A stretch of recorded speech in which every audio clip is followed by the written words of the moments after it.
13 जुलाई को भिवानी में होने वाले दक्ष प्रजापति जयंती महासम्मेलन का निमंत्रण देने के लिए फरीदाबाद पहुंचे कैबिनेट मंत्री रणवीर गंगवा इस मौके पर जनता टीवी से खास बातचीत करते नजर आए।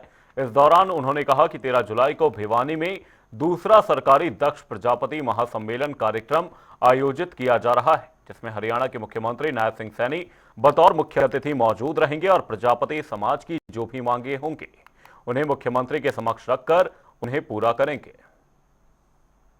फरीदाबाद पहुंचे हैं आज कैबिनेट मंत्री रणवीर गंगवा, उनसे बात कर लेते हैं। प्रजापति समाज को निमंत्रण देने के लिए पहुंचे। इसके अलावा अधिकारियों के साथ बैठक होगी, क्या कुछ इस बैठक में निर्णय रहेगा। सर पहुंचे आज फरीदाबाद, क्या कुछ कार्यक्रम है। सबसे पहले तो जो प्रजापति समाज को जो निमंत्रण देने पहुंचे। देखिए, प्रजापति जयंती आने वाली 13 जुलाई को भिवानी के अंदर मनाई जा रही है। उसका निमंत्रण देने के लिए आज फरीदाबाद के अंदर आया हूँ।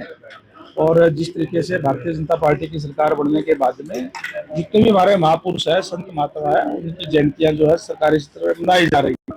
पहले की सरकारों के अंदर केवल और केवल अपने परिवार के लोगों की मनाई जाती थी, इस तरीके का से नहीं मनाई जाती थी। और पहली बार हमने पिछले साल हिसार के अंदर मनाई थी, उसमें बहुत बड़ी संख्या में लोग आए थे। इस बार मैं समझता हूँ कि अनेक जिलों के अंदर मैं गया हूँ कि बहुत बड़ी संख्या के अंदर जो है लोग आकर के एक भव्य सम्मेलन वहाँ होगा।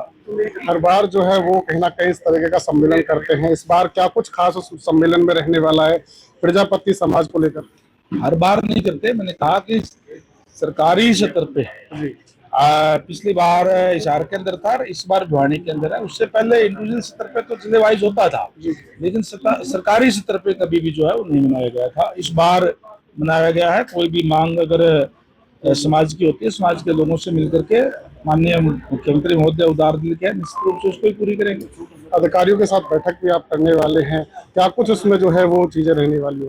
पीडब्ल्यूडी और पब्लिक हेल्थ के अधिकारी हैं। हमने प्रदेश के लोगों को क्वालिटी का और बढ़िया इंफ्रास्ट्रक्चर बना करके देना है। इसके लिए लगातार जो इसके मॉनिटरिंग के लिए या अधिकारियों से बातचीत करके उनको दिशा निर्देश देने के लिए बुलाया गया है। हमने जून तक सारे के सारे पूरे प्रदेश के अंदर पैचवर्क लगाने का काम कर दिया है और नए काम जो कारपेट करने हैं, जो पूर्व कंडीशन की रोड्स थी, उनके भी कार्य इस साल के अंदर वर्क प्रोग्राम में लेकर के शुरू हो गए हैं। और इसी तरीके से जो पब्लिक हेल्थ का है, जो माननीय हमारे यशस्वी प्रधानमंत्री जी का नारा है कि हर घर नल हर घर स्वच्छ जल, उस पर कार्य करने का काम हमारा डिपार्टमेंट कर रहा है। कांग्रेस के संगठन को लेकर क्या कहेंगे, क्योंकि लगातार हर जगह जा जाकर जो है ऑब्जर्वर मीटिंग ले रहे थे और अब उन्होंने रिपोर्ट सबमिट कर दी है, किस तरीके से देखते हैं संगठन को लेकर। ऐसे तो उनका इंटरनल मामला है, मुझे इस पर कुछ नहीं कहना, लेकिन एक बात जरूर है कि कांग्रेस हरियाणा के अंदर पार्टी नहीं है। कांग्रेस अलग अलग गुट है, तो हुड्डा जी का, शैलजा जी का, रणदीप जी का, और ऐसा गुट जिसके अंदर विचारों में कहीं कोई समानता नहीं है। इसलिए पहली बात, इनका कोई संगठन बनना नहीं है। अगर बन भी गया तो फिर एक दूसरे की टांग खिंचाई करने का काम करेंगे। इसलिए कांग्रेस निरंतर गर्त में जा रही है। एक आखिरी सवाल, अभय सिंह चौटाला ने कहा है कि हरियाणा के अंदर गुंडाराज बहुत ज्यादा है, अगर जो उन्हें सीएम बनाया जाए तो वो गुंडाराज को जो है वो खत्म कर देंगे, उसको लेकर क्या कहें। देखिए, प्रजातंत्र है, प्रजातंत्र के अंदर लोग तय करते हैं कि कौन प्रदेश का सीएम हो। किसी के कहने से कोई नहीं बनाता और हरियाणा प्रदेश की जनता ने तय कर दिया कि भारतीय जनता पार्टी की सरकार होगी, नायब सैनी जी सीएम है। जी, बहुत बहुत धन्यवाद। तो ये थे हमारे साथ कैबिनेट मंत्री रणवीर गंगवा, जो आज फरीदाबाद पहुंचे हैं और अधिकारियों के साथ बैठक होगी और इसके साथ जो है प्रजापति समाज को जो है वो निमंत्रण देने के लिए पहुंचे हैं। फरीदाबाद से जनता टीवी के लिए मुकेश राज।